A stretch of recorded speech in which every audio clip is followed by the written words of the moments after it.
Uvunaji unapopanda vitu unaona kama Mungu amekusaidia.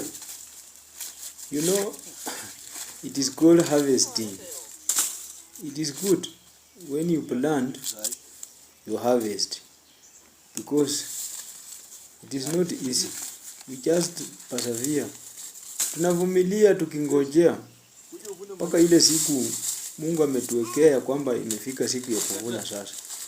Unaanza kukongoa polepole hivi, unakuwa uko na matarajio ya kujua kwamba njaa labda utaiacha nyuma, kwa sababu hivi unavyofanya chakula wewe unakiweka, na hata haya masakari yani maize stalks, hiyo nayo sasa unaweka ni ya chakula ya ng'ombe.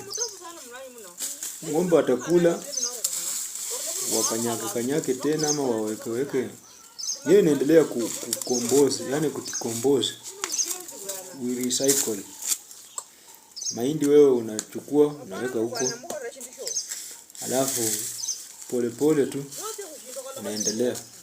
Sasa ukishaweka kwa nyumba unaanza kutafuta yenye unaiweka vizuri ndio mvua isiharibu. Lakini wakati hivi sasa tuko kasi, polepole tu tunavuna, tunataka wacha mchezo.